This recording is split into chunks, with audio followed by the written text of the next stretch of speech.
Buenas noches a todos. Vamos a dar comienzo a la actividad de hoy, que continuamos con el seminario anual de escuela de la Escuela Freudiana de Montevideo, y en esta oportunidad vamos a escuchar la lectura de Ana de Randonea. Adelante, Bueno, Ana. Buenas noches a todos. Un gusto estar reunidos hoy acá. Bueno, comienzo. Random. Random. Así decidí nombrar este texto. Aleatoria. Aleatorio. Algo que no obedece a ningún método o criterio, y su resultado es siempre desconocido e inesperado. También por lo bizarro que podrá resultar y lo falto de orden, propio del collage que resultó la producción del mismo. Collage que tiene una lógica, aunque sea de partes sueltas aparentemente inconexas. Aparece así este seminario, seminario nombre propio. Es una forma de decir acerca de mi lectura y de un diálogo acerca del psicoanálisis en la escuela, en nuestra escuela, produciendo de algún modo un lazo social. Sin el soporte del otro no podría realizar esta producción. En este seminario, Lacan seguirá trabajando la función del significante y sus efectos, a través de los cuales el sujeto es determinado de forma singular. El significante arroja a cada instante los efectos mismos del discurso. En relación al estatuto de sujeto, reintroduce la localización lógica de la función del 0 y el 1. No podemos pensar el sujeto por fuera de esta pulsación figurada por la oscilación del 0 al 1. La repetición del 1 y 1 y 1 más constituye la operación por la que se engendra primero el sujeto como presencia de la falta. Cuando el sujeto se instaura, se soporta en un inicio como ese 0 que carece de colmamiento. El nombre propio sería pegamento, sutura, destinado a enmascarar el agujero. El efecto sujeto que el nombre propio propicia, cuando es de su invención, tiene sus consecuencias con los modos de goce que serán leídos retroactivamente como parásitos inmunes con respecto del sujeto. El nombre propio se distingue por ser distinto del resto de los significantes. Es un signo o un símbolo, según Lacan. Es un significante en estado puro. El nombre propio no dice nada del sujeto, es intraducible. Caracteriza algo del objeto A, ese que resulta irreductible a cualquier significación. El nombre propio sugiere la dimensión de la falta. Es el significante impar, el significante cero. Cuando es invención del sujeto, ya no tiene lugar en el campo del sentido, sino en la forclusión del sentido. El uno no se nombra a sí mismo, nombra al cero, a la falta. Falta primordial. El nombre propio aparece como sutura fallida de esa falta. Hay una parte que no nombra, un resto. Así como el significante no puede significarse a sí mismo. Cita de Lacan, del seminario 12. ¿Cómo comenzar para cada uno la exploración de esa relación de decir, que es el psicoanálisis? La interrogación radica sobre lo que es el lenguaje. La introducción del lenguaje nos ha llevado en este intervalo entre el 0 y el 1, donde vemos algo que va más lejos que un modelo. Es en el lugar donde hacemos más que presentirlo, donde nosotros lo articulamos, que se instaura, vacilante, la instancia del sujeto como tal, primeramente designado por las ambigüedades de ese 0 y ese 1. Sí, terminó la cita. Lacan insiste sobre lo que es causa del sujeto, el significante, del que el sujeto es a la vez efecto y sutura de la falta. ¿Cómo transmitir esta cuestión que se produce en el análisis? No es fácil librar todo un contexto, lo resultante de la experiencia no es enteramente decible. Ese todo es decible es extenuante. Lacan en este seminario reintroduce las consideraciones topológicas. Estas permiten quebrantar la intuición elemental del espacio y el tiempo lineal. Nos permite representar lo que adviene del sujeto en el análisis.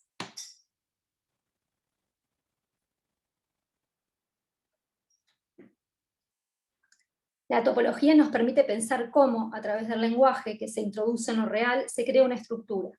Como analistas participamos en la operación ahí, estamos incluidos. La determinación primordial del sujeto por el significante hace posible la experiencia analítica. El síntoma, para ser desanudado, solo se libera en el interior del campo del lenguaje. Y me pregunto, ¿cómo participar ahí en estos tiempos? Cito a Freud, en Sobre la guerra y la muerte. texto que ya compartí con compañeros de la escuela en otro momento.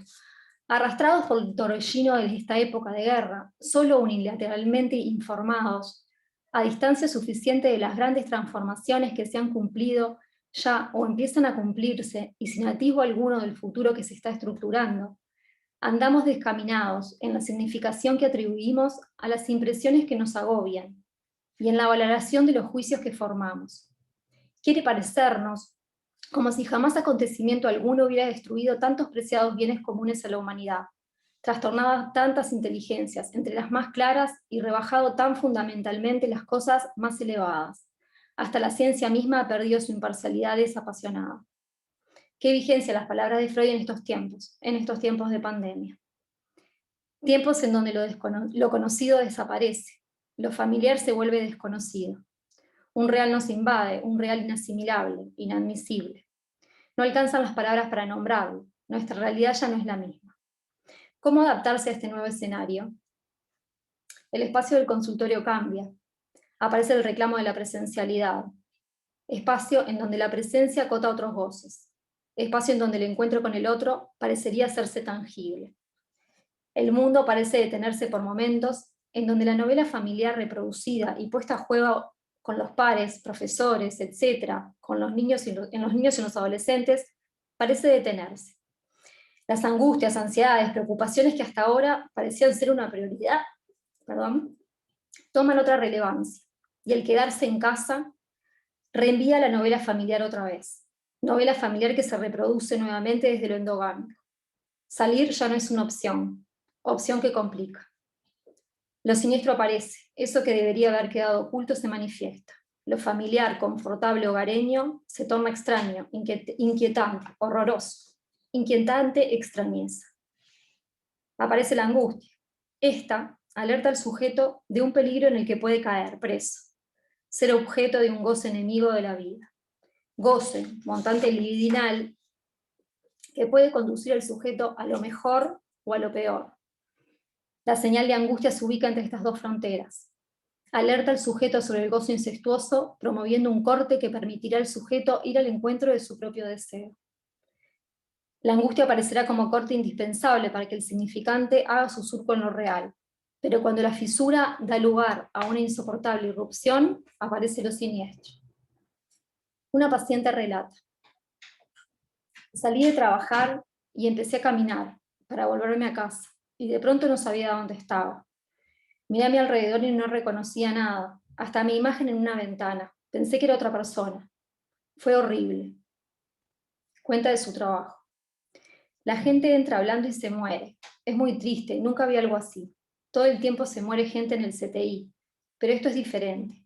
Es como que se muere y se muere y se muere. Entran por tener un poco de bajo oxígeno en sangre y se mueren. Entran y te hablan y están bien, preocupados por su familia. Es horrible. No tengo palabras. No hay palabras para explicarlo. Hay algo que estamos haciendo mal. Se mueren, esto supera todo.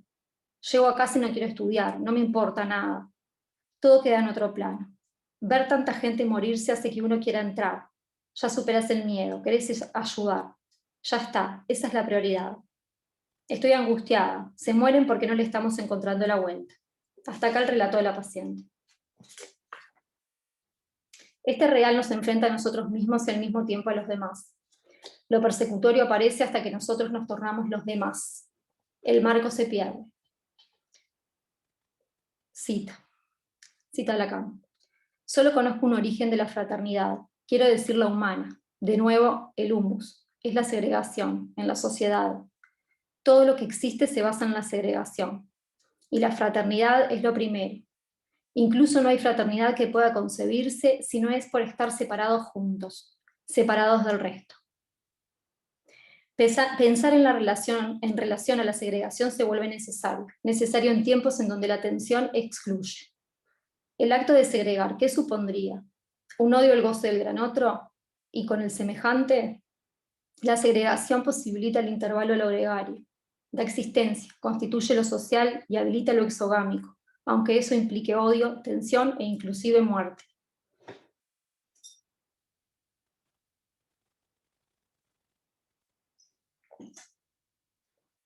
El COVID aparece como un real que se escapa a los números y a las estadísticas. Queda librado al sentido de cada uno. Los científicos se esfuerzan en delimitar los círculos de burbuja, círculos que excluyen e incluyen, círculos que protegen y exponen. Nos exponen al otro, al semejante, y nos protegen del mismo. Estos nos dicen qué hacer y cómo hacerlo, pero siempre se les escapa algo. La idea última, el fin a alcanzar, es el cero. Cero contagios para poder entonces empezar a circular, empezar a hacer cadena y pasar del uno al uno y al uno. Cita de Lacan. El momento en que el vacío se llena. Esta es la constitución del sujeto, dice Lacan. Este gran otro que da la medida de mi ser, en tanto el sujeto se instaura como cero, como ese cero que está falto de llenado. Carácter radicalmente dividido es el sujeto. No tiene como efecto la manifestación de un puro agujero, de ese cero inicial de la realidad del sujeto, encarnándose en la pura falta. Hay siempre en esa operación especialmente sirviente de la experiencia frustrante algo que se escapa a su dialéctica, un residuo, algo que se manifiesta a nivel lógico, donde aparecería el cero. La experiencia subjetiva hace parecer algo que llamamos A, que por su sola presencia modifica, inclina toda la economía posible de una relación libidinal, al objeto de una elección que se califica de objetal. Hasta acá la cita.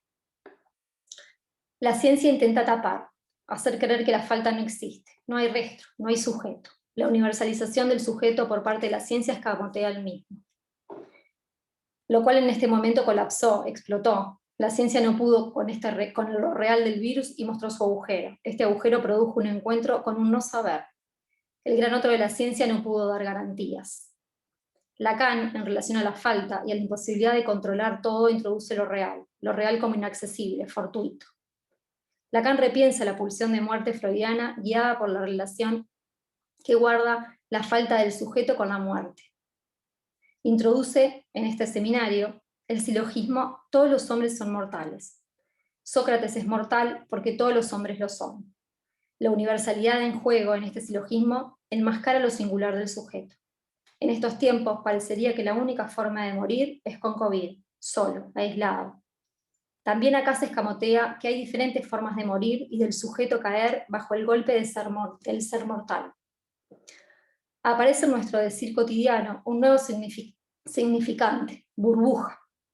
Burbuja que implica un círculo de confianza, círculo cerrado que nos protege y aísla de otras burbujas. Círculos que incluyen a unos y excluyen a otros, con el eslogan de quédate en tu burbuja. Círculos que al mirar un día una propaganda en la televisión me recordó a los círculos de Euler, en donde uno de un círculo queda incluido en otro círculo más. Burbujas que se interconectan. Se pone sobre la mesa. Ese con quien estuviste estuvo con otro y así sucesivamente. Esto me recuerda una propaganda de hace años sobre el SIDA, en donde se decía: cuando estés con él, no pienses que estarás a solas, porque él se acostó con ella. Y ella se acostó con él, que se acostó con ella, que se acostó con él. Y con que una sola de esas personas tuviera el VIH, a vos te estaría contagiando el SIDA. Entonces cuídate, porque las apariencias engañan. Si no tenés pareja estable, usa preservativo siempre. En ambos casos está el dime con quién andas y te diré quién eres. O mejor dicho, dime lo que haces y te diré lo que te pasará. La segregación está presente en ambos, el horror a lo desconocido, el miedo al contagio. El miedo al contagio que está potencializado por el agujero del gran otro de la ciencia. Ambas, COVID y SIDA, no se sostienen en la garantía del gran otro, afectando el lazo social, produciendo horror. Voy a dar testimonio de un texto. Era invierno. Él estaba en su mejor momento laboral y personal. Había conseguido el trabajo en el laboratorio y estaba desarrollando su proyecto musical. Se había ido a vivir con su novia a un pequeño apartamento que decoraron con mucho cuidado, pensando cada detalle. El sillón estaba sostenido en el aire por unas cadenas que colgaban del techo junto a las caracolas colgantes que generaban una melodía relajante cada vez que la brisa las acariciaba. En el centro estaba el equipo de música con los discos y al costado su guitarra. La pava naranja y roja sonaba y el mate estaba pronto. Por primera vez en su vida el desorden lo ponía de mal humor. Era su casa, sus reglas, y eso tenía un gusto especial. Festejó su cumpleaños 27 en el bar en donde ese día tocaba, y después de ahí todo cambió. Primero fue la garganta, después el oído. Cuando fue a la emergencia, todos sus exámenes dieron mal. Era una leucemia fulminante o SIDA, no había otra opción. El mejor pronóstico era el SIDA, ya que le permitía, quizás, vivir un poco más. El diagnóstico tardó en llegar. Mientras tanto, los medios giraban y las preguntas aparecían sin pronunciarse. ¿Habrá sido en Brasil? ¿Cómo se contagió? ¿El abrazo contagia? ¿Cómo seguir viviendo con este diagnóstico que condena? No es lo mismo creer que uno se va a morir que tener la certeza de la misma.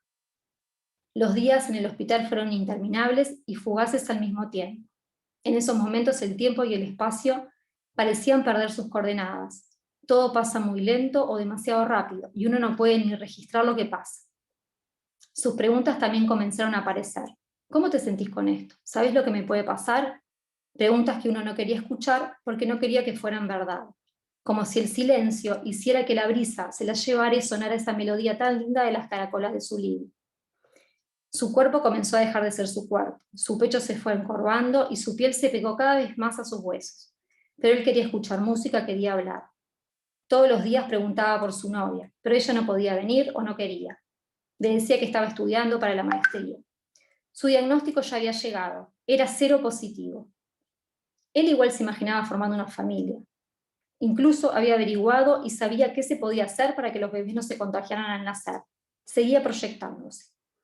Las enfermeras entraban y tenían miedo, los médicos también. El aguajale mata todo, decían, y sacaban el pomito y echaban en todos lados. Todavía tengo impregnado ese olor en mis senos faciales. El antibiótico comenzó a hacer efecto y la fiebre poco a poco fue bajando. Pero cuando le subía temblaba, se sacudía, transpiraba. Él, callado, no decía nada de su sufrimiento. Yo me quedaba a su lado, con un libro en mis manos intentando leer. Un día estaba realmente mejor, o eso era lo que uno quería creer. Me voy, al otro día empeora, llego y lo mira. Lo miro, él me mira. Mirada de miedo, de no querer vivir eso que estaba viviendo. Mirada de él, pero mía también. Recuerdo esa mirada en sus ojos, probablemente él veía la misma en los míos. Casi sin poder modular, me pregunta, ¿qué está pasando? Y no me da tiempo a contestarle. Desaparece. No dio el tiempo a despedirse. Él quiso hablar en un momento de eso y yo no lo dejé. Era muy pronto, era algo que nunca iba a pasar. No aún. Hasta ahí el relato. Queda unido así lo real del virus con lo real del cuerpo. Y esto con la sexualidad, la aproximación al otro, el juntarse, hasta el acto sexual. Un real muy fuerte que se juega, lo inasible e imposible de decir, la pulsión puesta en juego, la pulsión de vida y de muerte jugándose. La pérdida del semejante, en donde el semejante, en lugar de ser un par, se vuelve un enemigo.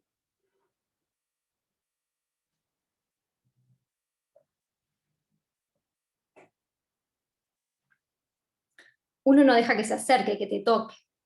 También lo contrario, en donde para salvarse, uno se podría contagiar.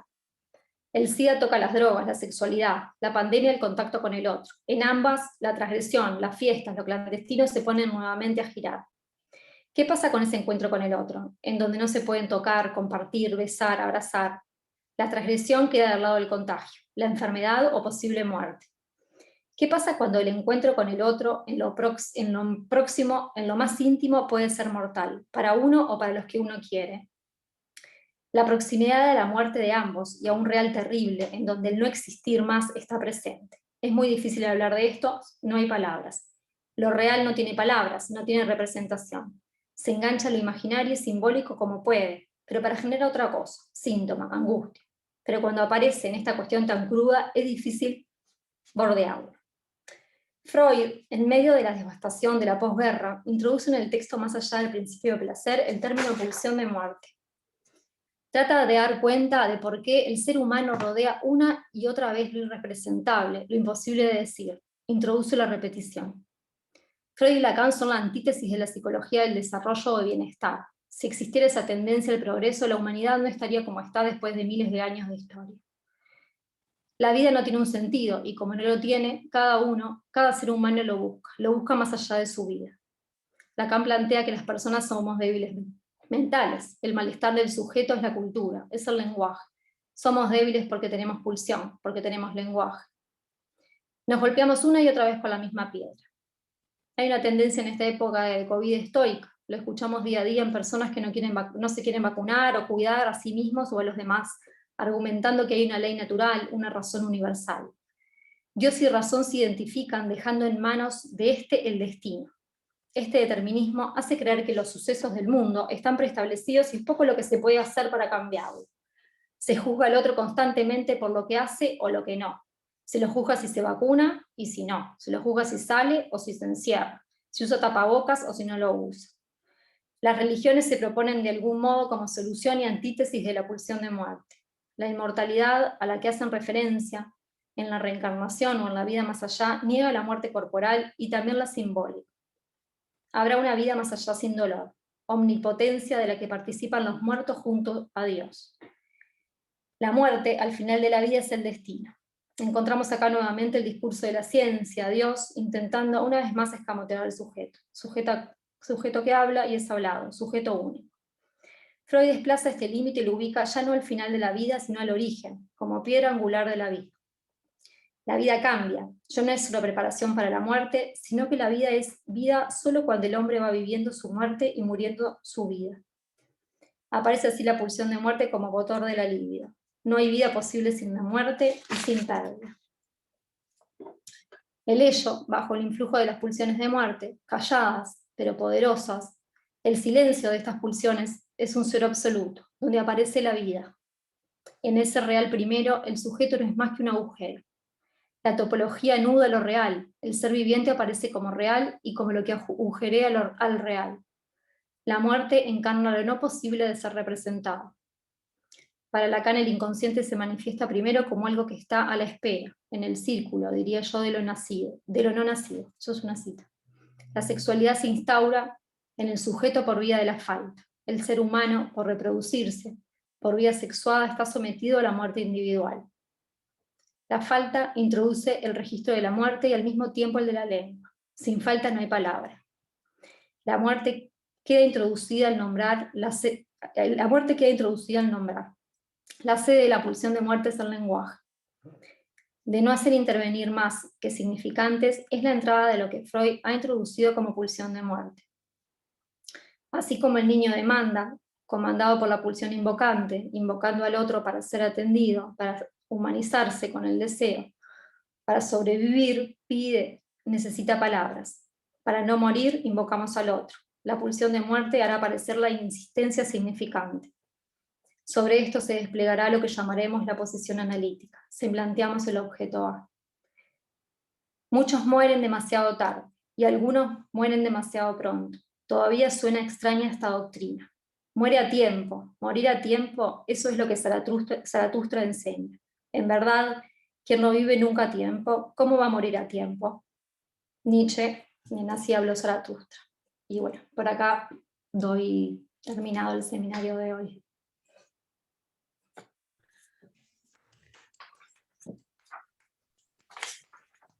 Bueno, muchas gracias, Ana, por tu texto. Ahora abrimos un espacio para preguntas, para comentarios, y les voy a pedir si pueden anotarse en el chat para tener un orden.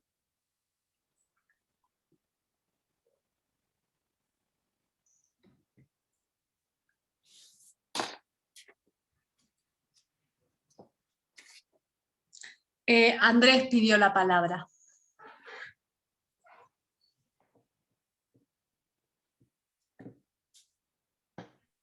Andrés, hola, ¿cómo estás? Hola, ahí está, bien.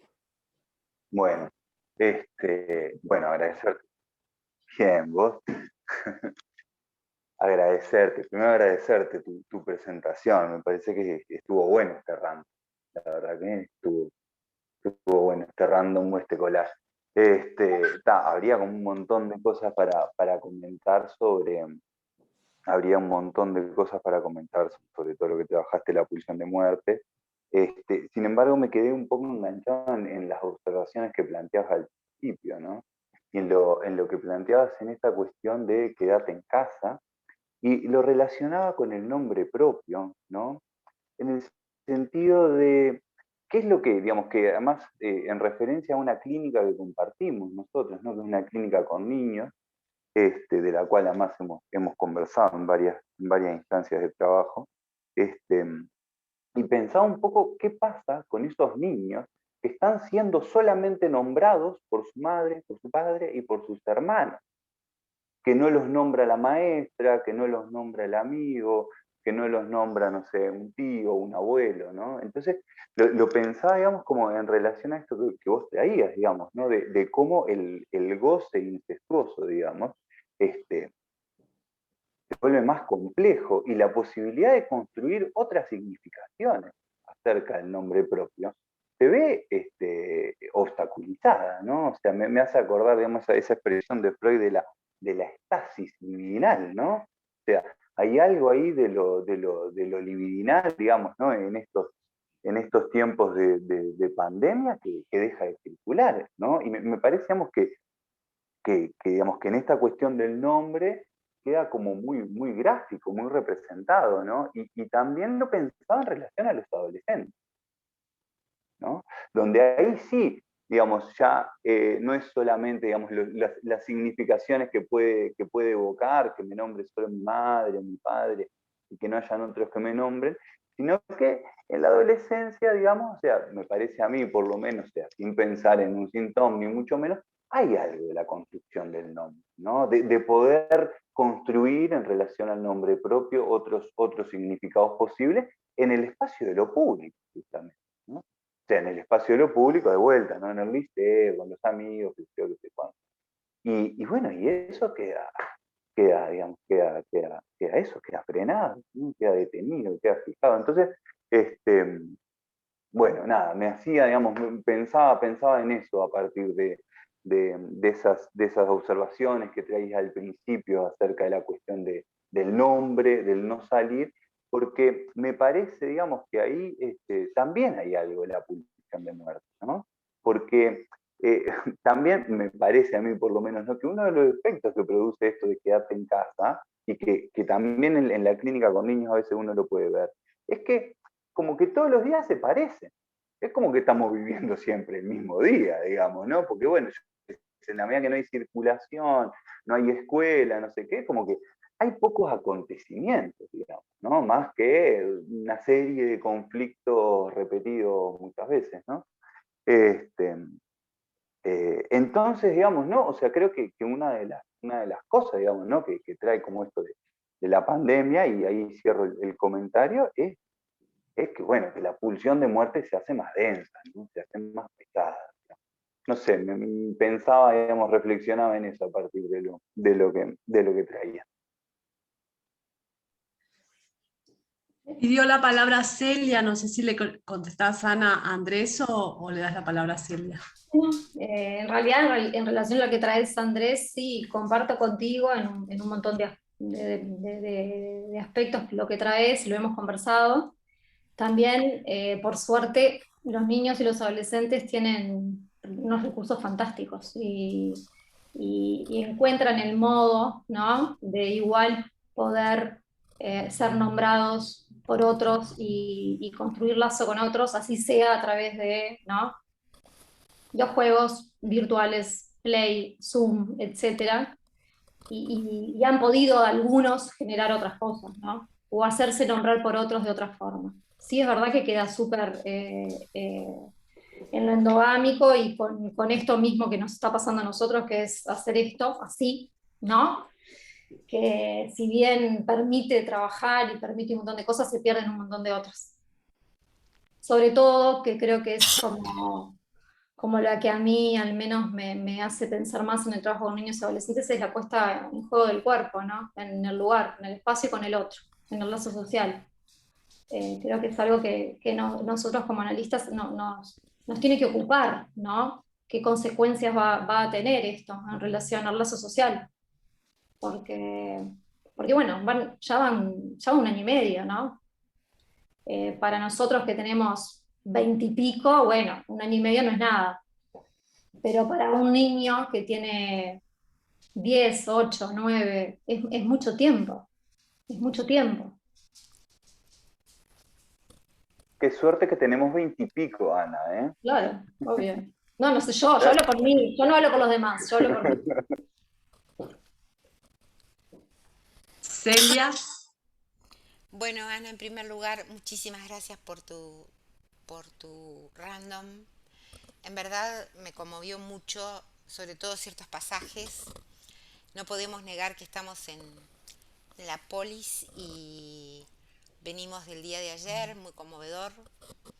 Y estos relatos que vos traés también fueron muy conmovedores, las viñetas clínicas o esto, así que bueno, despertó bastante la sensibilidad, porque en verdad es muy fuerte, solo que creo que los efectos, como lo plantea nuestro maestro Freud, se van a ver luego, aunque ya se están viendo obviamente algunos efectos. Y mi comentario, pregunta, yo qué sé, lo que me sugería para salir de la conmoción de estos días sensibles especialmente, era esto que traía también un poquito Andrés, que era parte, formaba parte de tu trabajo, respecto de la cuestión del nombre. Eh, Ahí yo tengo una pequeña diferencia con Andrés. Yo creo que te nombre a alguien, no importa si sea uno o 100, estás nombrado, tenés un nombre. Y recuerdo que en ese seminario Lacan habla del nombre propio como una función volante. Y creo, si mal no recuerdo, que la enlaza a esta cuestión en donde todos tenemos muchos nombres. Eh, Todos nos llamamos de distinta manera. No solo porque somos muchos, como decía el conde de Lautremont, yo soy otros, porque somos la mamá o la hija o el hijo o el primo o el sobrino o el hermano o la hermana o la profesora o lo que sea, sino porque uno a uno mismo se nombra de distintas maneras. Y en ese punto, como decía el Fausto de Goethe, para poseer una herencia es necesario apropiársela. Entonces el nombre propio, que en realidad de propio tiene muy poco, por no decir nada, porque fue elegido y concebido por nuestros padres, o nuestros abuelos, o quien nos adoptó, o lo que fuera, para que sea nombre propio es una construcción en donde el sujeto se tiene que poner en cuenta, eh, en el doble sentido, en cuenta, en este 0, 1, que el 1 ya es el 2, si contamos el 0, es esa disparidad que se empieza a contar a partir del 0 como el significante vacío, es a partir de la falta. Para decirlo en términos lacanianos, en términos freudianos sería a partir de la castración, eso que lo muestra muy bien el seminario, ¿no? Cuando lo ponemos en lo ordinal, el 2 es el 1, el 1 es el 0, entonces siempre va a haber una discoordinación allí, pero apropiárselo significa justamente hacer de ese nombre que nos pusieron, nombre propio, para que después caiga a nombre común. Y entonces descubrir, destapar de qué manera nos nombramos y nos apropiamos de ese nombre que no elegimos y que se dice propio. Bueno, hasta ahí mi comentario y mis gracias. Gracias, Celia. Sí, comparto el planteo que haces en relación al nombre propio, cómo lo trabaja en el seminario, y bueno, y sí, justamente a la apropiación del mismo, ¿no? Que creo que eso sí, de repente, al menos entiendo que lo que Andrés planteó tenía que ver cómo eso se pone a circular en otros lugares y eso puede ponerse a jugar, mismo hasta en relación, bueno, en un análisis eso sucede, ¿no? O debería, al menos. Eh, los adolescentes, ¿no? En esta construir otros nombres en otros lugares, otras formas de, eso se ve totalmente coartado, Sí, ¿no? también los sobrenombres, ¿no? También. Propios del liceo, de la escuela, del barrio, de los amigos. Sí, eso está. Y creo que fundamentalmente está algo que vos respondías, Andrés, que tiene que ver con cómo se pone el cuerpo y cómo eso se ve detenido, sobre todo en los adolescentes, ¿no? Mm. Estaba Tatiana anotada para este, para hablar. Gracias, Isabel. Bueno, Ana, me pareció muy interesante y también la articulación con lo clínico. Y me quedé pensando también en el comentario de Andrés, ¿no? De qué significa para un adolescente o para un niño tener que relacionarse solamente y solamente ser nombrado por la madre, los hermanos. Bueno, los hermanos en el mejor de los casos, porque a veces son únicos y no hay hermanos, ¿no? Y me recordó un poco, tanto tu exposición como el comentario de Andrés, de una chica de 14 años, de una paciente que se tomó muy en serio, o sea, en la casa era lo de la burbuja, la chica no salía a dar una vuelta a la manzana, ¿no? Era una cosa de estar en la casa y estar en la casa. Y, y en un momento lo pone en palabras. Yo necesito no estar más con mi madre, y en otro momento con quien más estaba, que era con su abuelo, también decía que necesitaba no estar en contacto con su abuelo. O sea, era eso endogámico que realmente la había hecho sentir como encerrada, ¿no? Como que necesitaba otros espacios y bueno, lo recordé ahora que hablaron de esto, porque fue ponerlo en palabras directamente, ¿no? Era solo ese comentario. Me gustó mucho la presentación. Gracias, Tatiana. De nada. Enrique había pedido la palabra y también está Fabián.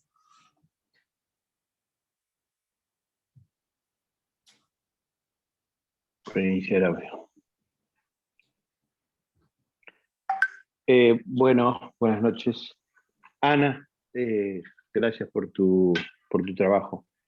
Varias cosas. El trabajo aparece complementado con estas intervenciones de los compañeros, a partir de la intervención de Andrés.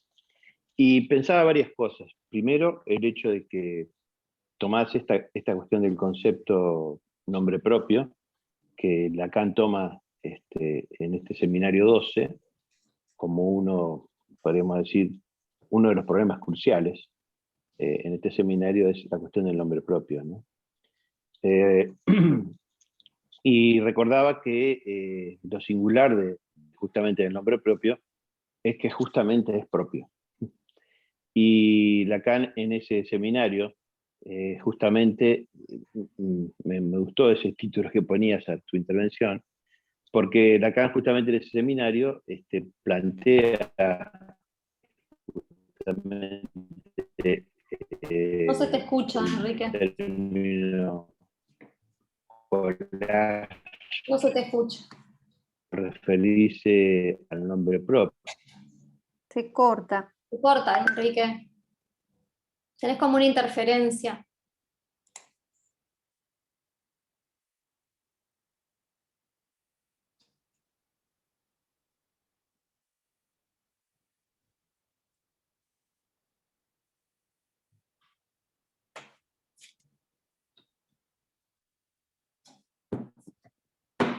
Enrique. Sí. Se cortó. Bueno, si quieren, podemos darle la palabra a Fabián, mientras tanto Enrique retoma. Hola. Ahí está, ahí te escuchamos bien. Hola. Te escuchamos bien, Enrique.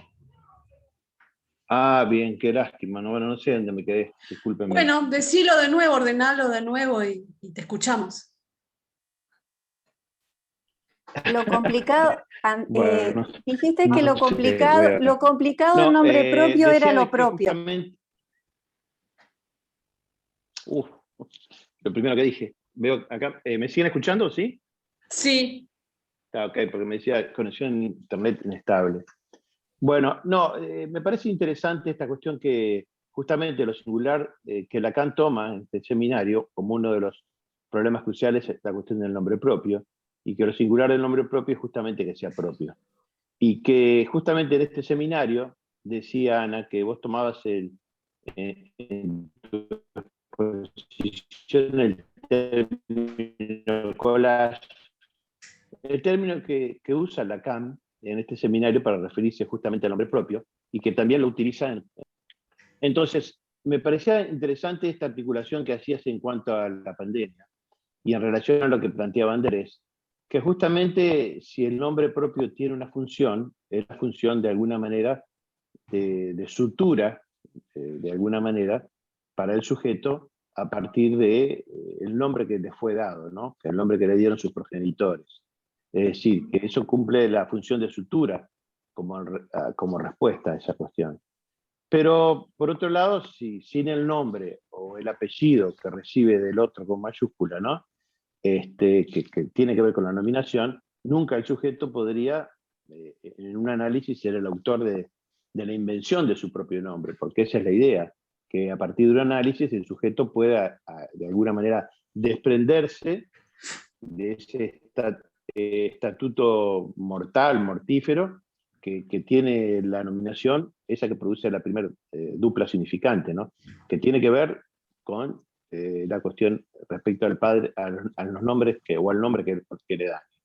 Hacerse cargo de su nombre propio es algo fundamental, pero me parece que hay una relación íntima entre la pulsión y el nombre propio. Pero me parecía interesante este planteo en el sentido de que si hay algo que caracteriza al nombre propio es el efecto que eso tiene en el lazo social. Y la cuestión del nombre propio y los efectos en el lazo social aparece hoy en día, sobre todo en los niños, como bien lo trajo Andrés, cortado. De ahí que haya tantos síntomas en los niños hoy en día, lo estamos viendo en la clínica, que tienen que ver con esto, con la dificultad que tiene de la articulación del nombre propio y el lazo social, donde parece cortado en ese sentido. Que es una forma diferente de tratamiento que tiene el cortarse por fuera del nombre propio en el caso de la psicosis, ¿no? Pero también ahí hay un corte con el lazo social.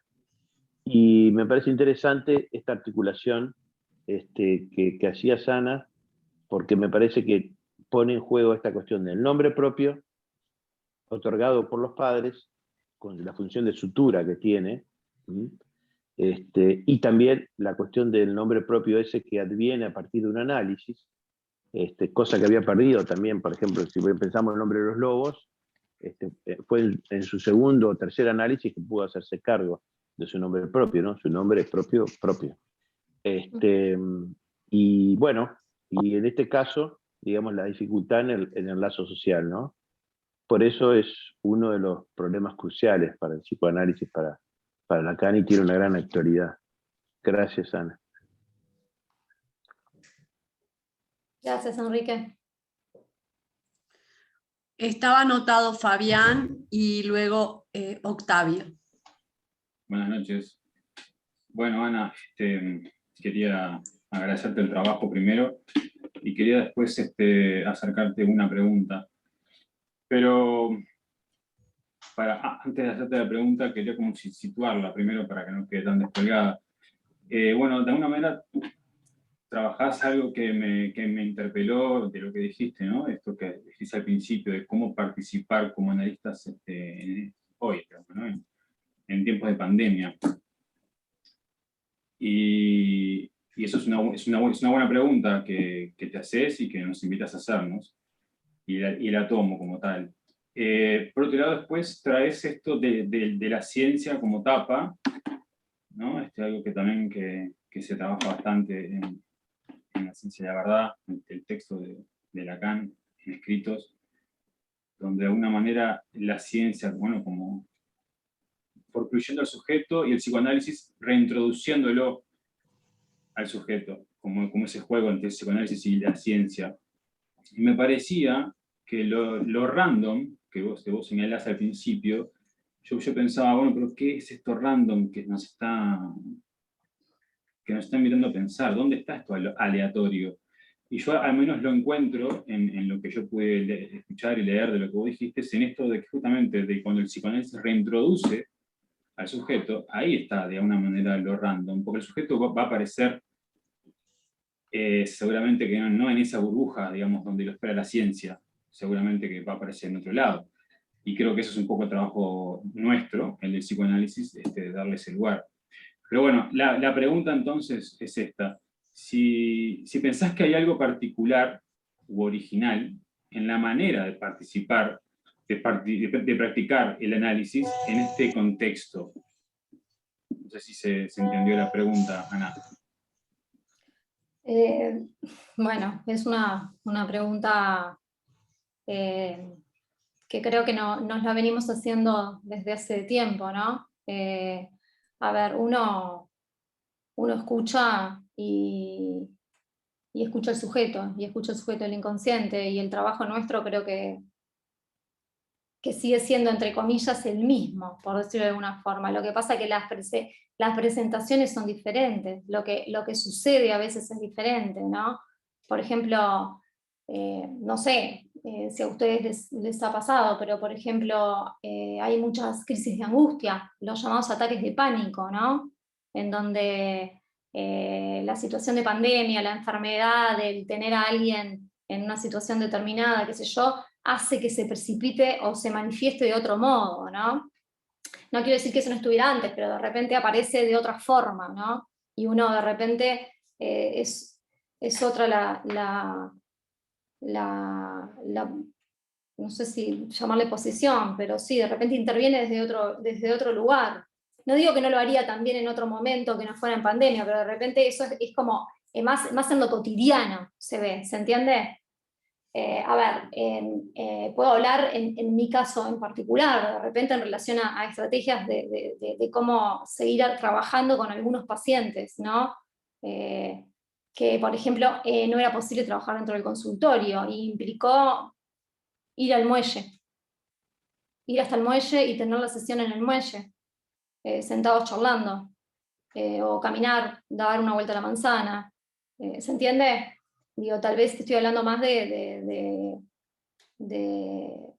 modo de cambiar el escenario del consultorio, no de lo que uno sigue escuchando, o sea, de la posición del analista, del deseo del analista, del lugar desde donde uno trabaja y que se plantea, ¿no? No sé si te contesto. Bueno, sí, por supuesto, es una respuesta. Siempre va a haber otras, ¿no? Obvio. Pero me parece que está interesante esto que planteas, porque si te entendí bien, que es algo que a mí también me interroga justamente de que, como pasa también con otras situaciones clínicas, no solamente esta actual que estamos atravesando, que bueno, como vos decís, todavía falta para que podamos pensar qué pasa, o sea, ¿no? Todavía estamos como en la mitad de todo esto, como muy pronto para decir, ah, bueno, está, mirá, era esto. No. Pero me parece que esto que introducís del cambio, ya sea en dónde se atiende, cosas, no necesariamente tiene por qué modificar justamente esto que traes también, esto del deseo del analista, ¿no? que está dado en otro lado, justamente.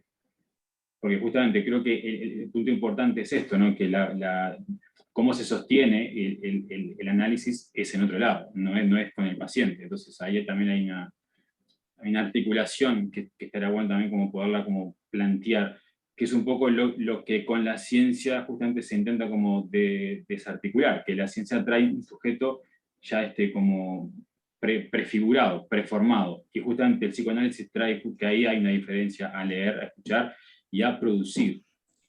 Que eso también me parece que es la otra cosa también a poder decir, que hay que operar con esa diferencia. Así que bueno, gracias por la respuesta, Dana. No, gracias por la pregunta, Fabiani, y obviamente es algo que al menos yo vengo trabajando y pensando bastante, ¿no? Gracias. Octavio estaba anotado. Bueno, primero muchas gracias, Ana. Me gustó mucho tu presentación, me dejó pensando varias cosas. Los comentarios también de las compañeras, de los compañeros, más esto que decís. Te quería preguntar algo en relación a lo que podés captar como diferente en relación a la clínica ahora en este contexto de pandemia, ¿no? ¿Cómo notás vos cuando al haber atendido a distancia, primero, ¿no? La presentación del lugar, ¿cómo vos notás si eso jugó o no jugó? la relación al otro, es decir, si hay esas condiciones de privacidad o no, la intrusión o no, qué te muestra y no, qué te oculta, el otro, ¿no? Con la pantalla.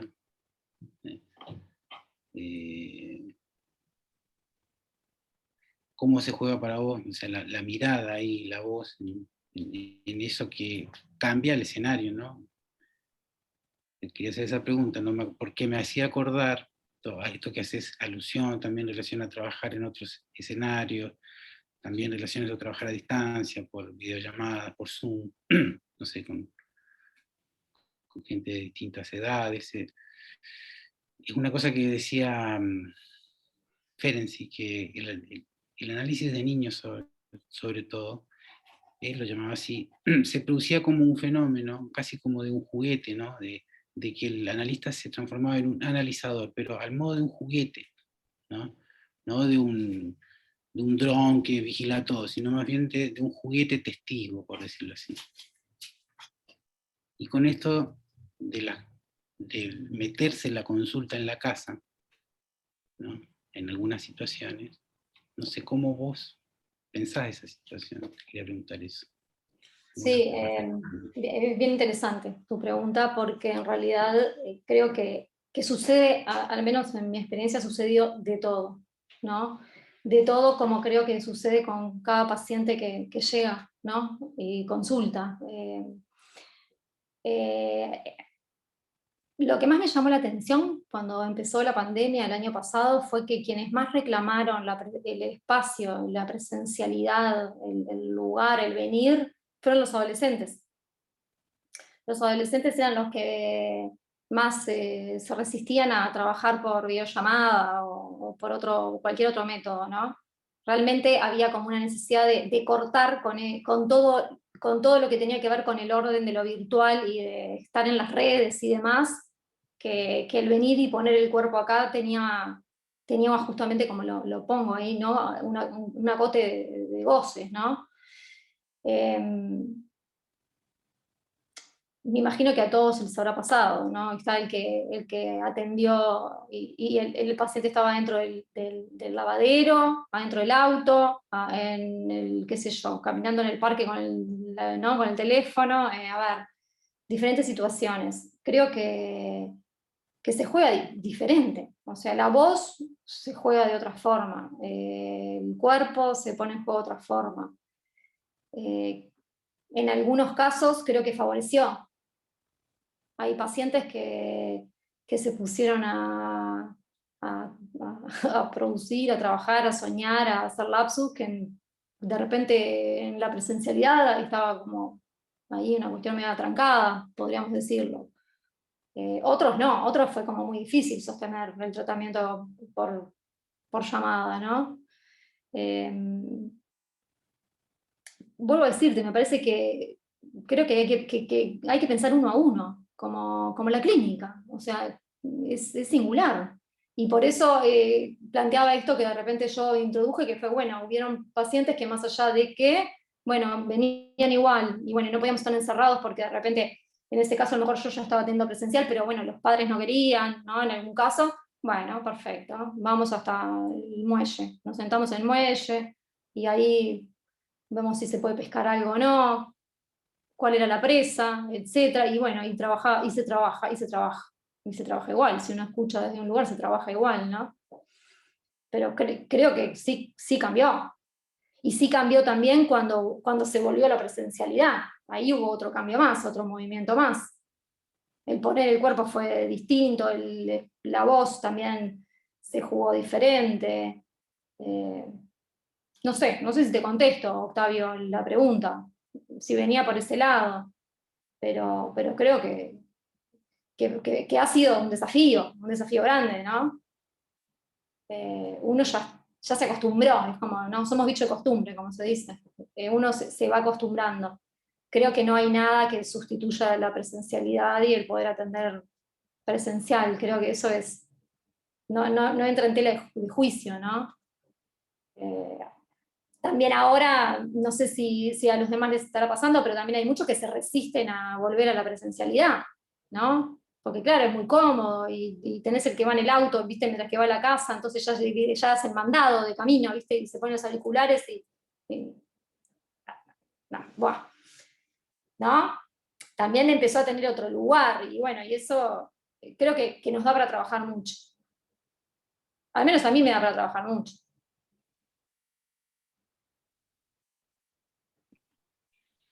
Sí, justamente eso último que decís es bueno, también está en ese, bueno, yo qué sé, no sé, no es la... Comparto lo que vos decís, que me parece que hay algo del orden de la presencialidad que, bueno, tiene, bueno, algo insustituible, ¿no? Aunque reconozco que bueno, si el eje de dos objetos recortados, que son los que posibilitan estos dispositivos de la mirada y la voz, bueno, también hay que recordar que esos dos ejes pulsionales son por los donde transcurre un análisis, o sea, si solo nos acotamos a eso. Pero está esto otro que vos decís también como una suerte como de banalización del momento y el espacio necesario para ponerse a hablar de aquello que importa. O sea, si no es como entrar en una dinámica no sé, de mistagoya, de coaching, de no sé qué cosa, ¿no? O sea, como que me parece que ahí hay una diferencia. Digo esto porque, bueno, circulan tantos discursos, entonces, bueno, entre eso de ciertas, yo qué sé, conductistas que dicen, bueno, pero nosotros esto lo veníamos haciendo hace años, hace 20 años que ya veníamos haciendo teleatención y los atrasados son otros. Bueno, sí, pero tiene que ver con cosas totalmente, me parece, diferentes, ¿no? Me parece que ahí es donde algo de eso que hace que el sujeto le dé un lugar especial a su palabra, hace a la experiencia de un análisis, ¿no? O sea, como que, si no, si está en una dimensión donde, bueno, el goce de lo real del síntoma está como copando en la escena, bueno, poder darle un lugar a eso, ¿no? De que se pueda hablar, si todavía no está instalado algo que se puede ubicar en otro nivel, ¿no? Yo me pregunto una cosa, ¿no? En todo esto que traes, que es muy interesante, ¿no? Esto, bueno, el nombre propio en esta relación calidoscópica con el otro chico en sus múltiples expresiones, ¿no? Ese mismo sujeto que, como bien decía Enrique, existe gracias al otro con mayúscula, al que nomina, ¿no? Me traía Celia en relación a uno es, en relación al otro chico específicamente, en una relación donde algo de ese otro también me va constituyendo, ¿no? Permanentemente.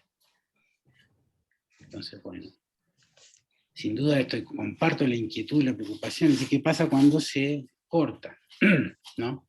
Entonces me parece que, no, a ver, estamos muy lejos, ojalá estemos en la mitad del camino, como decía Fabián, comparto su optimismo, pero bueno, no sé en qué parte estamos de esta cosa. Pero me parece que sí hay cosas que algo se puede decir, como vos lo venís diciendo, ¿no? Hay algo cuestionado ahí en relación a cómo esa relación a los otros le da cierta consistencia u otra al nombre propio, ¿no? ¿Por qué? Porque, bueno, no digo que esté mal, pero vos señalabas que se produce una evidente relación al otro distante, con otros nombres incluso, ¿no? Con otro tipo de erótica, con otro tipo de pulsión en juego, mucho más significativo que la posibilidad de la presencia real, ¿no? O sea, eso me parece que es un asunto que venía de antes y se consolida. Y uno de los efectos, me parece que no es anticipar nada, ya ocurre, es que eso adquiere, por decirlo así, derecho de ciudadanía. ¿No? Es como lo siguiente, es decir, las TICs favorecen el aislamiento. Favorece un montón de cosas, como ahora estar reunidos, pero uno de los efectos subjetivos, evidentes, no solo en jóvenes, pero principalmente en jóvenes, en niños y también en personas grandes, pasa en todas las edades, pero hay como grupos más sensibles, ¿no? Las TIC son una herramienta fenomenal para fomentar ese aislamiento. Tanto es así que es evidente, no es una cosa que casi diría 2 más 2. No hubiese sido posible pensar, proponer un aislamiento horizontal como el que vivimos si no hay TICs. Si no hubiesen las tecnologías que tenemos, hace ni siquiera posible proponer una dimensión de aislamiento horizontal, sino se habría aplicado lo que, bueno, propone Bolsonaro, así, el aislamiento vertical, que es el que se ha aplicado siempre en las pandemias. Es decir, solo los enfermos se aíslan. No digo que esté bueno o malo, está politizado extremadamente, diría exageradamente, y contribuye más a la ceguera y a la sordera sobre el fenómeno en el que estamos. Yo creo que el efecto que se va, digamos, dando una marca más, como también la es de la oferta conductista del coaching a distancia, una marca más tiene que ver también con esto de poder vivir sin el otro. Bueno, me parece que es la consumación de un recorte pulsional y la ausencia de deseo. Me parece que por ahí hay algo que está marcando ciertas, digamos, ciertas subjetividades. Todas, no creo. ¿No? Pero yo creo que tienen que ver con esa que vos decís, donde esta circunstancia incluso les hizo avanzar más a nivel de sus análisis. Ahí está la paradoja. En conclusión. Sí, El yo creo que... en conclusión diría, el problema es que no puede gustar demasiado el aislamiento, ¿entendés? Claro. De lo que se dice. Sí, ese es un punto. Y el otro es esto en relación a lo del nombre propio y en relación al análisis y al construir un nombre propio, que también en pandemia, sobre todo con los niños y algunos adolescentes, que se vio interrumpido porque el otro no permitía la continuidad, ¿no?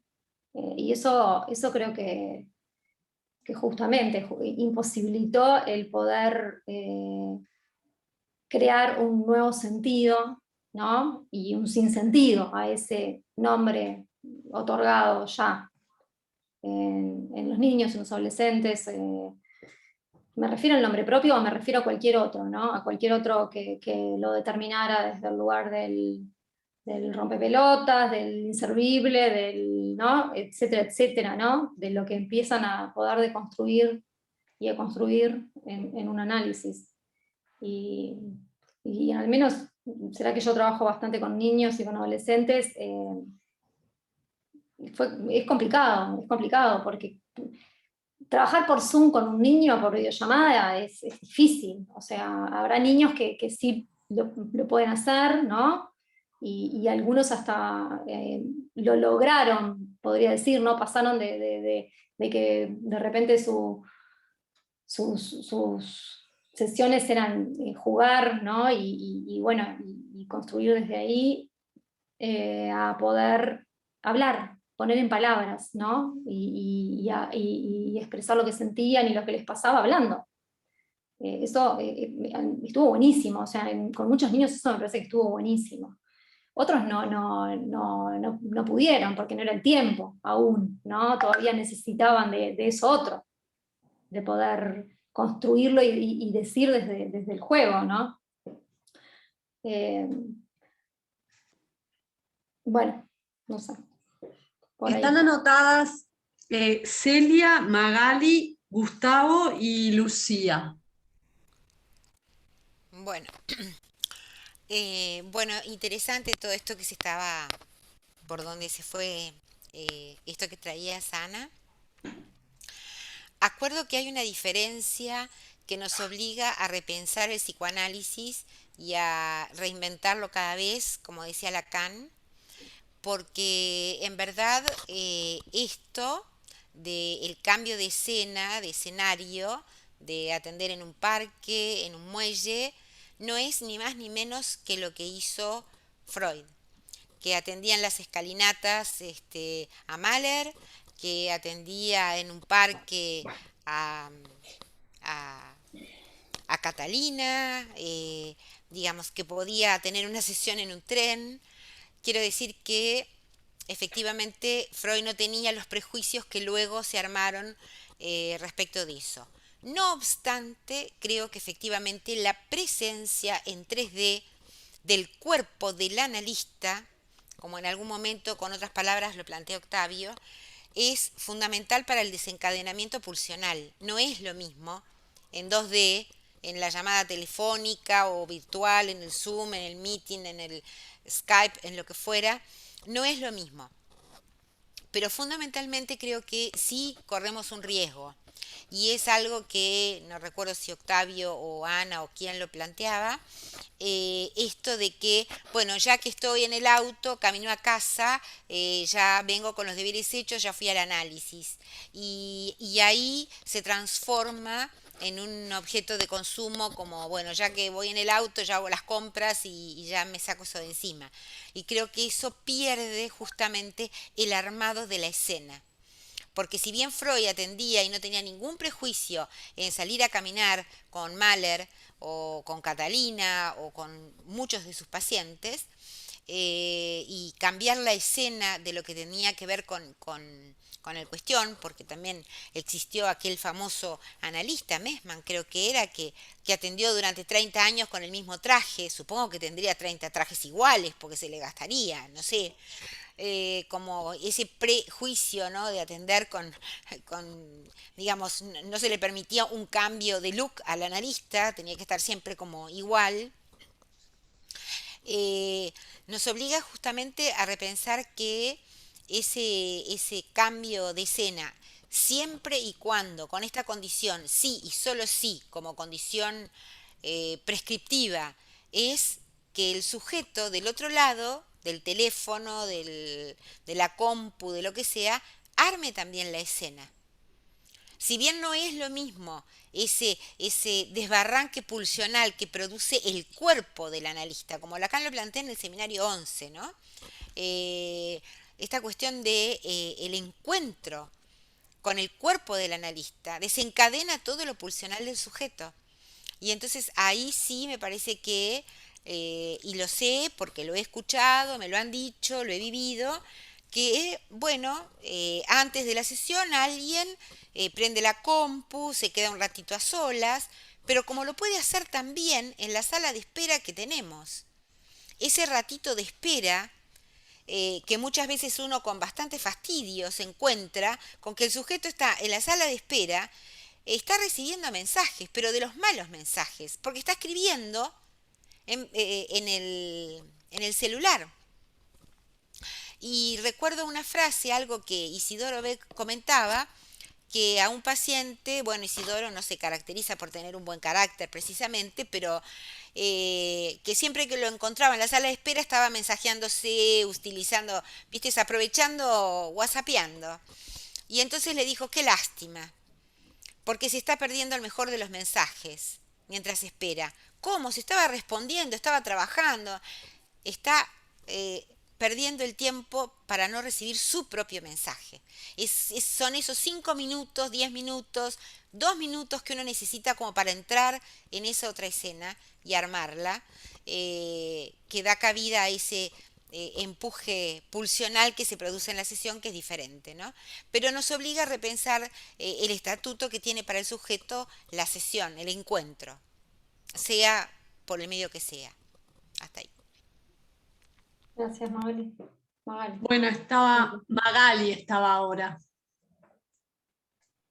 Voy. Bueno, ya creo que se lo di a todos. Buenas noches. Ana, muchísimas gracias, me encantó el trabajo, la verdad. Gracias por tu testimonio especialmente, y bueno, y gracias por el trabajo, me gustó muchísimo. tiene como, bueno, como collage así, tiene muchas cosas. Anoté unas cuantas, capaz que no las voy a decir todas. Y me quedó random también, se ve que, a ver, pensaba como centralizarme un poco, porque de todo, no, lo del nombre propio me parece interesante, pero no podemos comentar todo. Centrarme un poco en el tema de los adolescentes, que era algo que se estaba hablando ahora y que lo mencionaste también. Y tenía que ver con algo que mencionó Celia, en esto del lugar del analista, en los adolescentes, que lo voy a decir random, ¿no? Burbuja, adolescentes, virtualidad, cortarse, que hay muchos, intrusión, que lo dijo Octavio, creo, ahí a la pasada. Y yo creo que en el trabajo con los adolescentes ofertamos la posibilidad de descompletar esa burbuja que parece llena de ese maternaje que es como brutal, ¿tá? Y entonces pienso que se puede mirar por momentos, o una mirada puede ser esta intrusión que en realidad resulta como un corte a esa cuestión de, porque, a ver, son adolescentes, todo el día en la casa con los padres y las madres. Y realmente yo creo que eso se ha visibilizado, por decir así, de alguna forma, que se ha evidenciado en el mejor de los casos, cuando no aparece un cuerpo adolescente hundido en la cama, sin salir, sin contactarse ni siquiera con la pantalla, ni con el Zoom, ni con nada, y te dicen, bueno, me descolgué, ya está, y largaron el colegio, la formación, el liceo, lo que fuere. Hay un audio prendido y no se te escucha bien. El de Paola. Pero bueno, ¿no? Me descolgué. Y creo que ahí hay como una especie de una traición que resultó como una especie, yo digo traición, no sé, el tiempo para los jóvenes quedó como esa sensación del tiempo quedar detenidos, porque quedaron ahí coagulados dentro de la burbuja, y se descuelgan de todo lo social,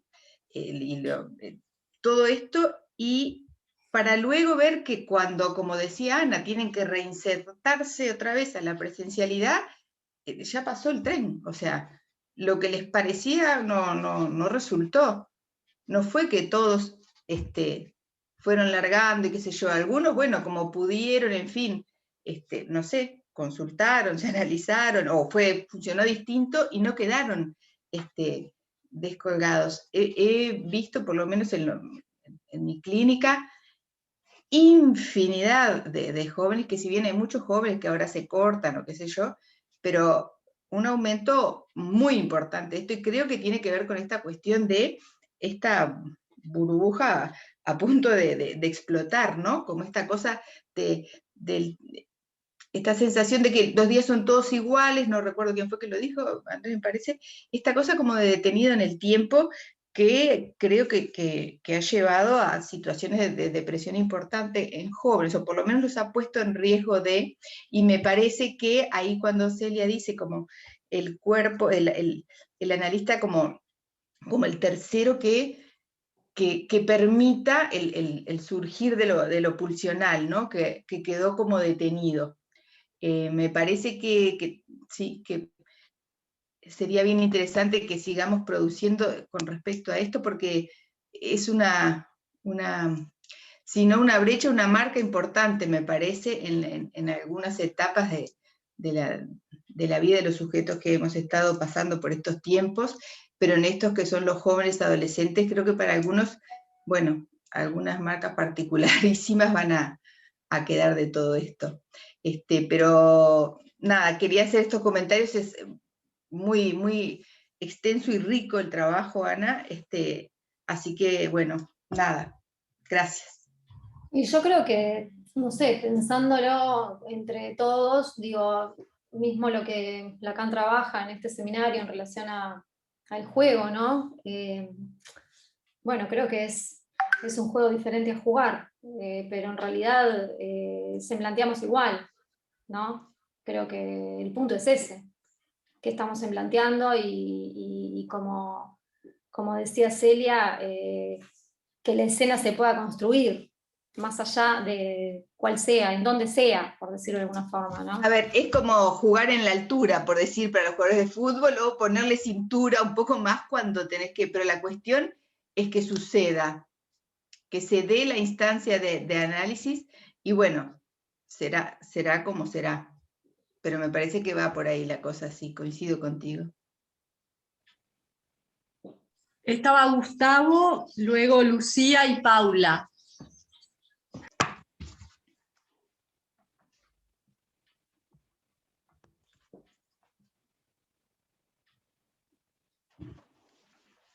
Gustavo no tiene audio, me parece.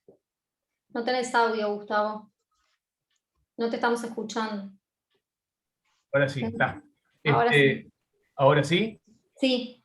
¿Cómo estás, Gustavo? Nada, que primero que nada también te agradezco, Ana, porque a mí me parece que es un tema que no se agota en esto y que da como para mil cosas, y me gustó la forma en que fue planteado y a mí no me surge ni pregunta ni nada. Hay cosas que ya fueron dichas por otros compañeros, pero a mí hay algunas cosas que dijiste.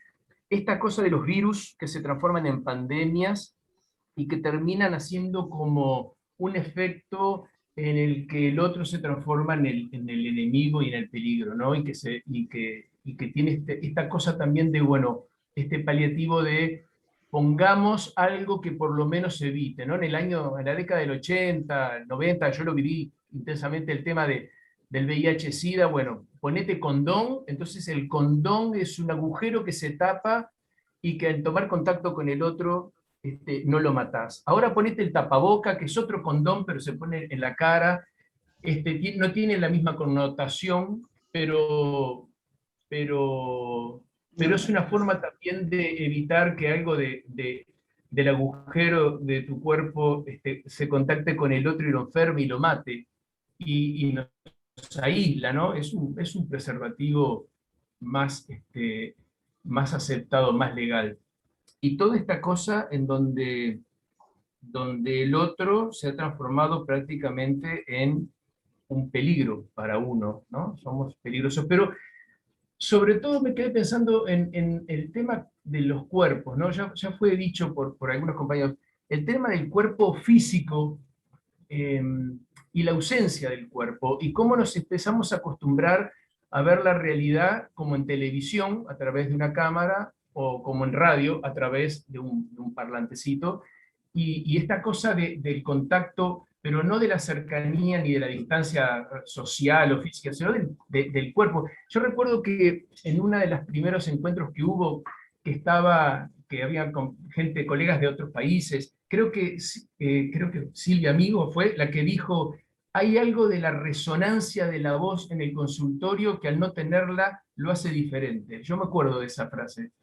Y es cierto, a mí me ha pasado como le pasa a Ana, como les debe pasar a muchos. Yo he tenido pacientes que han hecho un recorrido por la casa con el celular y se terminan acostando en la cama y me dicen, bueno, este es el diván y acá me acuesto y yo lo veo acostado en la cama. He tenido también pacientes en el auto que paran en la ruta, o que van a la playa y mientras juegan con no sé qué van hablando, y sí. Y también me ha pasado una cosa que es bien interesante y es de una persona, una mujer ya grande que vive en el interior y que empezó en pandemia, y empezó en el interior y siempre fue por videollamada, y pasaron como 8 meses, 9 meses, en donde había semanalmente teníamos un encuentro virtual, y un día prácticamente que ella tenía que venir a buscar remedios, no sé qué historia, y prácticamente busqué para que ella pudiera venir, y vino al consultorio. Y cuando ella vino, después de meses, se sentó y dijo, ay, bueno, ¿por dónde empiezo? Y y era como si viniera por primera vez. Fue como su primera vez. Pero ya hacía años, meses que estábamos trabajando y teníamos ya como un vínculo muy aceitado. Y sin embargo, la presencia de ella y mi presencia, nuestra presencia, pero física, provocó como esto de una sensación de, bueno, ¿por dónde empiezo, no?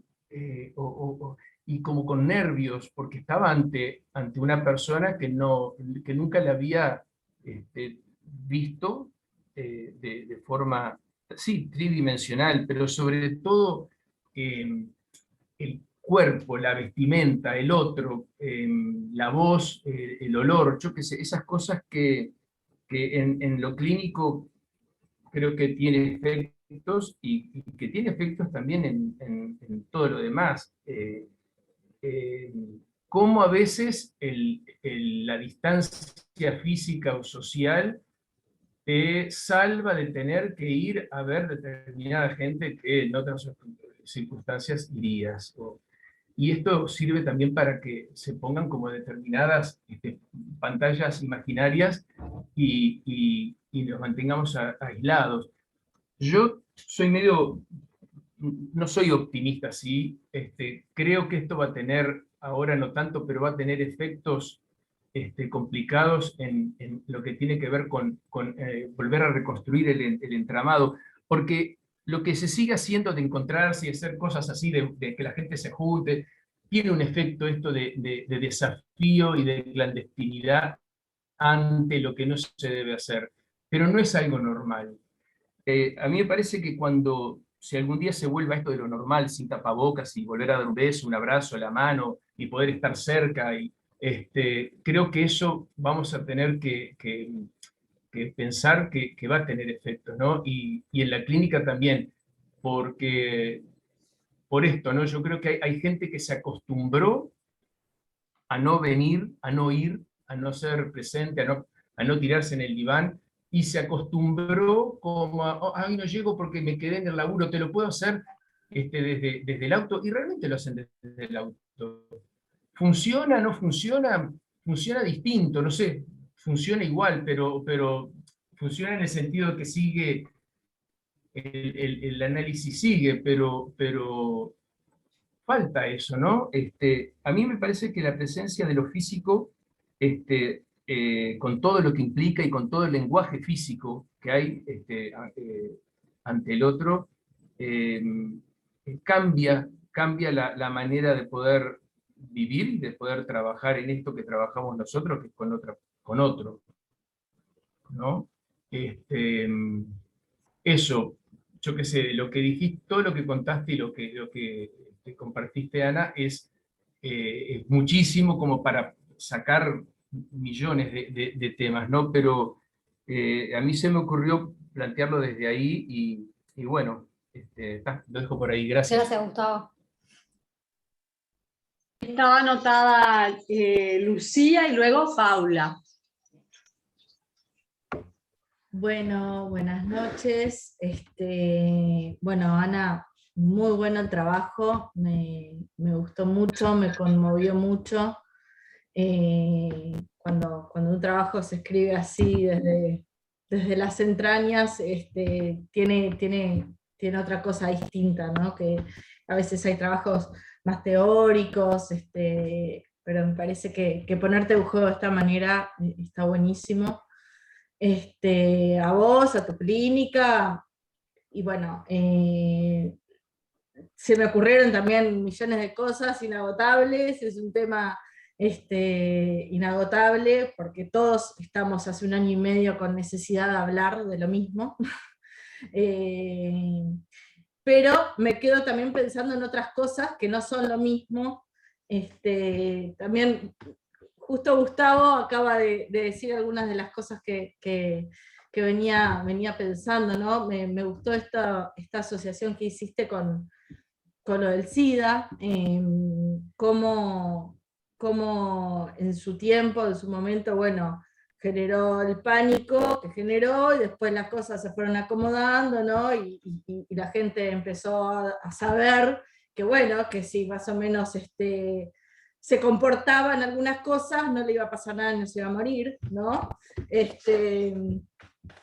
Pero ahora es distinto, porque ahora es el contacto humano, no importa si es muy cercano, muy estrecho, si está bien, si está mal, si es el contacto humano el problema, ¿no?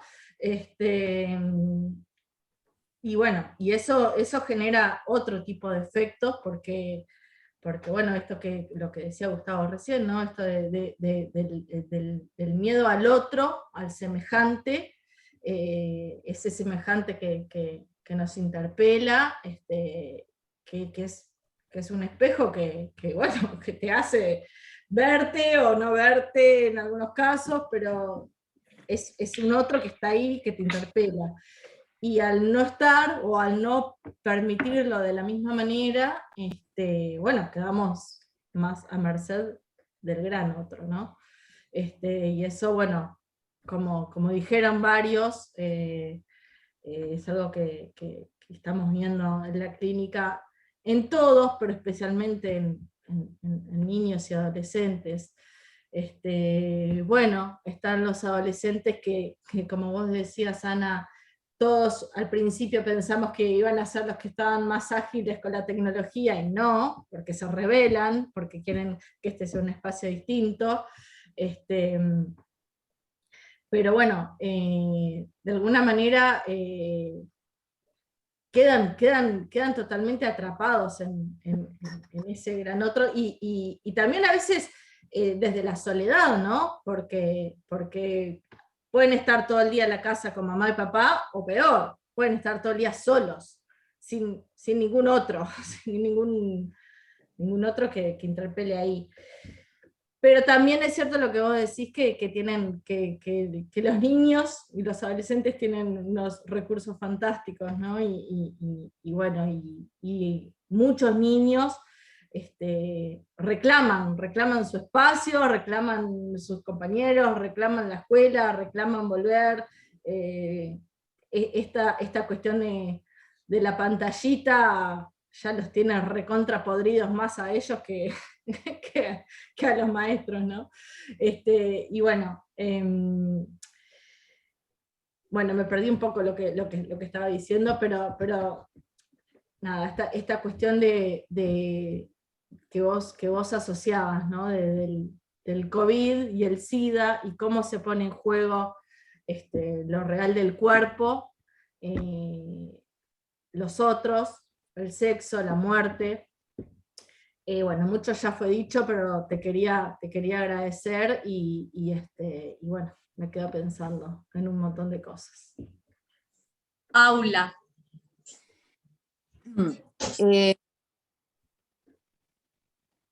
Bueno, se me pasó un poco, pero en principio, Ana, ya sabes que me encantó el trabajo. Voy a usar la palabra de Celia, es conmovedor. Es conmovedor también en estos tiempos.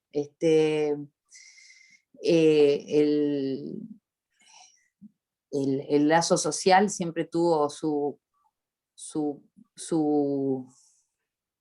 parte peligrosa, y con la articulación que haces con los primeros tiempos de la aparición del HIV, me parece que lo que además mostrás es que no es novedoso, esto del miedo al otro, y bueno, me pareció bueno, súper interesante, muy interesante todas las cosas que plantearon. Me quedé pensando mucho lo que dijo Octavio al final, ¿no? El riesgo es que, bueno, que hay mucha gente que se acostumbró mucho y muy bien a este modo. De hecho, tendríamos que pensar, a veces nos encontramos entre colegas diciendo, wow, trabaja mejor así que cuando venía al consultorio. en relación a las preguntas como bien llanas que hacía Octavio, ¿no? de la clínica con niños, que aparte de todas las dificultades, se abrieron también unas nuevas hasta oportunidades de mover un poco, ¿no? El polvo de algunas, de algo que a veces, bueno, quedamos medio como, ¿no? En la misma oferta, y aunque es muy difícil jugar por ¿cómo es? Por videollamada, bueno, alguien dijo ahí también, lo de recorrer la casa, está bueno lo de recorrer, invitar al niño a recorrer el cuarto, ¿no? Y que muestre sus juguetes, sus nombres, ¿no? Porque los juguetes también tienen nombres, los significantes que lo rodean, los secretos, las cosas, ¿no? Con niños graves ha sido una experiencia también para mí súper novedosa, esto de las ganas de ellos de mostrar digamos, sus cosas, su cuarto, y además sus problemas, porque en realidad no puedo conectarme, o no puedo hablar porque está mi hermana acá al lado, o no puedo, ¿no? Mostrar también digamos, sus ataduras.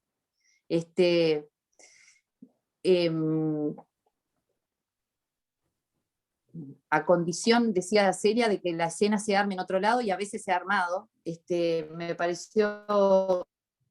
Me gustó como también lo dijo Octavio, esto de la banalización, ¿no? Así como en algunas situaciones clínicas, para mí ha sido riquísimo, por ejemplo, con algunos niños, ¿no? Esto de mostrar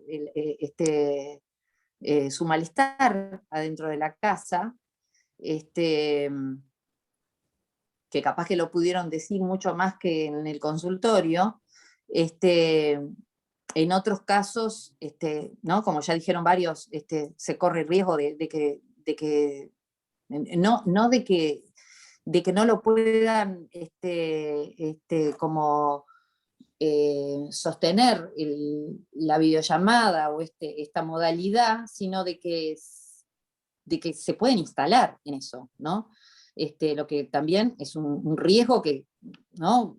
Digamos, que tenemos que estar atentos, ¿no? Entonces, bueno, trabajamos por videollamada unas sesiones, porque se complicó, porque nos cuarentenamos, porque se encuarentenaron, porque subieron los casos, pero bueno, ya volvemos a la presencialidad, ¿no? Y esa ida y esa vuelta, también la planteaba Ana, tiene también sus efectos, ¿no? No es que solo hay un movimiento y después va a haber un movimiento para atrás, sino que han habido movimientos para atrás y para adelante en relación a la ida al consultorio o a la videollamada, que también creo que tienen efectos específicos.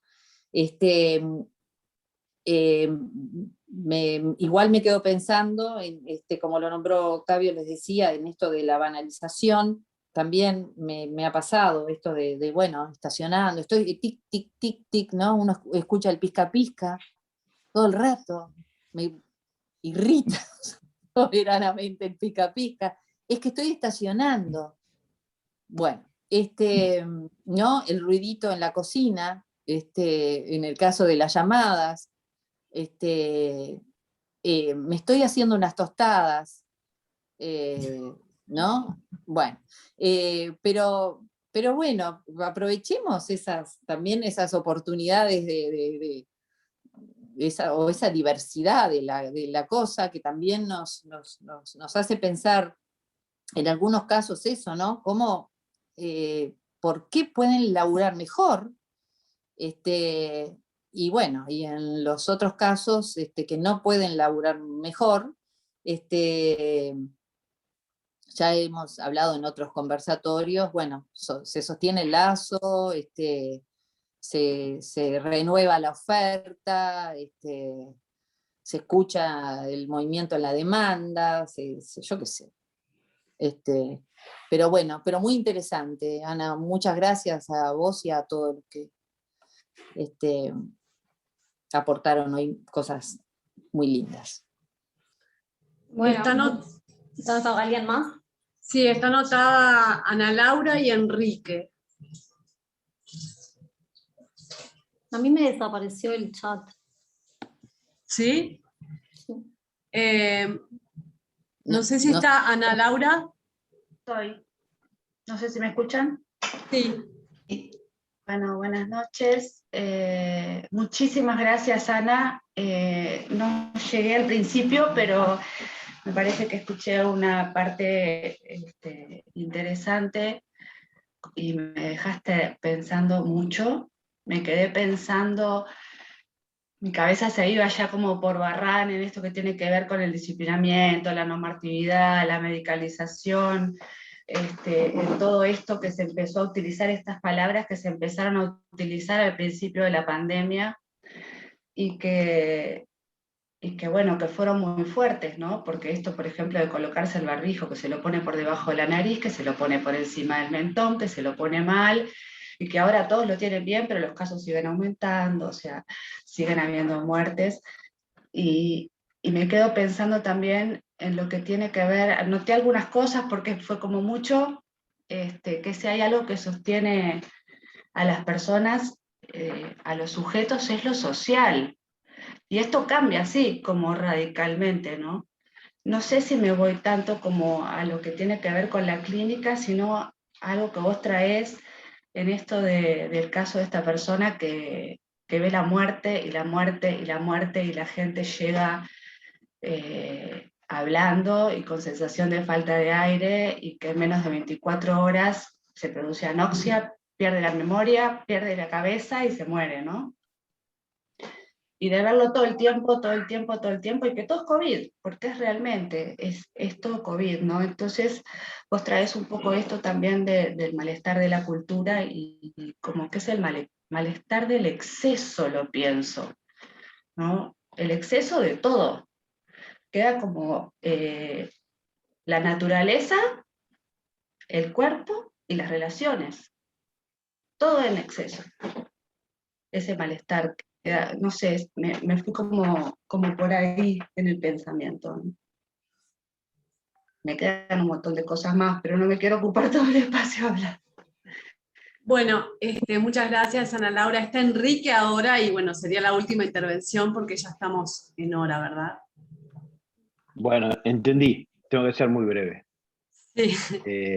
No, simplemente, bueno, disfruté mucho con las intervenciones de todos los que estamos participando hoy de este encuentro, pero es tan interesante lo que a mí me sucedió hace un par de días, concretamente el miércoles, en mi clínica, que lo tengo que decir hoy acá, porque, bueno, es la forma de articular esto que escuchaba, de los efectos de la pandemia, la cuestión del aislamiento, la cuestión de cortar el lazo o la no presencialidad en la clínica. Resulta que trabajando con una nena muy chica, que tiene 8 años, 8 para 9, que trabajé siempre en la presencialidad con ella, los padres la traían, pero a raíz de que el papá tuvo COVID, bueno, estuvo recluida ella y toda la familia, y tuvo muchas sesiones conmigo a través de esto que estamos haciendo ahora. Nada más que en lugar de Zoom era la cuestión del video de WhatsApp. Resulta que, bueno, ahora retomó el miércoles la presencialidad a esta niña y miren lo que ocurre. Vino con la madre, no vino con el padre, muchas veces venía con el padre, bueno, la madre quedó en la sala de espera. Entonces, ella entra y en lugar de dar vueltas siempre, como da vueltas, una rueda de carro, esas cosas muy histriónicas que hace la niña, me dice, ¿puedo correr el sillón donde se sientan, digamos, los adultos, que está como a 3 metros de distancia? Sí, le dije, correrlo. Entonces se puso atrás, lo empujó, y lo trajo muy cerquita de mí, muy enfrente de mí, se sentó en la puntita y se acercó hacia mí y me dice, ¿estás segura o que no escucha, mamá? Sí, creo que no escucha. Además, hablando así bajito, está bien. Ay, qué suerte que pude venir. Porque vos sabés que si tenía que contarte esto por el WhatsApp, no iba a poder. Bueno, contame, que es, bueno, sueño. Bueno, nos íbamos para la casa que tenemos afuera y iba mi papá y yo solos en el auto. Y yo iba en el lugar de mamá, adelante, con el cinturón de seguridad puesto, dice, pero iba adelante y no iba ni mi hermano ni mi madre. Ah, bueno, sí. Y miraba para la puerta. Bueno, y ahí empezó una cantidad de asociaciones, siempre atenta a que la madre no hubiera escuchado esto. Bueno, entonces yo dije, realmente fantástico, ¿no? O sea, la trama edípica, que no me sorprendió, es una nenita muy histriónica, pero cómo sabía que de alguna manera en su casa podía ser escuchada por sus padres, en las sesiones que había tenido conmigo, y que era distinto venir a decirlo. Este es un comentario, una anécdota simplemente de una viñeta clínica que me parece que da cuenta de esto que estamos hablando y lo importante que es esta cuestión de la presencialidad, esta cuestión de la intimidad, del trabajar lo íntimo en realmente un lugar íntimo. Y que creo que eso es, bueno, como lo dijo El sueño de la nenita, ¿no? Muy edípico, muy edípico. Y las sesiones analíticas son muy edípicas, muy edípicas. Y bueno, eso me parece que viene al caso de lo que veníamos hablando. Muchas gracias, Enrique, muy interesante esto que nos traes en este momento. No sé, Ana, si querés decir unas palabras, unas últimas palabras. Bueno, agradecerles a todos por lo que se produjo. Obviamente es un trabajo que fue un recorrido por diferentes cuestiones. Es un seminario que la verdad que me costó bastante leerlo, pero me encantó, me pareció que toca puntos súper interesantes y sobre todo el final, ¿no?, del seminario me pareció que da para trabajar y mucho más, no me dio, es más, escribí más hojas pero no iba a seguir leyendo, y me gustó lo que se produjo porque de repente yo introduje esto de la pandemia, de lo que sucede, de la clínica, que también mientras que lo escribía, también vieron que cuando uno escribe un seminario o algo, es como que después no cayó, uno como que hasta se aburre de leerlo, ¿no? No sé si a ustedes pasa, pero a mí me pasa que después lo estoy leyendo y ya me aburrí de lo que leí. A ver, ¿a qué me refiero? Mismo con esto de la pandemia, a veces, ¿no?, uno como que terminamos hablando y hablando de lo mismo en esto que no cesa ¿no?, de insistir, y bueno, me parece que vale la pena seguir trabajando. Yo de repente en el trabajo quedé como más capturada por la otra parte, que era lo real es lo que no puede ser, o bueno, como Lacan dice, hacen bien en creer que se van a morir, y más por esos otros lugares que, bueno, que obviamente la pandemia y los testimonios que traigo me llevaron a producirlo, pero bueno, me encantó el trabajo que se produjo y creo que es de mucha... A todos nos estamos viendo en la clínica, ¿verdad? Y bueno, nos está poniendo a trabajar y creo que es la idea de estos espacios, de este seminario, de que podamos trabajar entre todos, lo que hace a nuestro trabajo, porque creo que justamente cuando Lacan habla de problemas cruciales del psicoanálisis, habla bueno, del psicoanálisis que hacemos los psicoanalistas, ¿no? O sea, un poco eso. Les agradezco a todos por sus comentarios y preguntas. Gracias, Ana. Gracias, Ana. Gracias, Ana. Saludos a todos. Muy bueno. Gracias, chao. Gracias. Ana. Bueno, Gracias por tu trabajo. Gracias. saludos a todos y los esperamos. Los esperamos en el próximo SAE, el tercer viernes del mes que viene, con la presentación de Karina Olivera. Muchas gracias, Ana. Aquí estoy. Gracias, Ana. Gracias a todos. Chao a todos.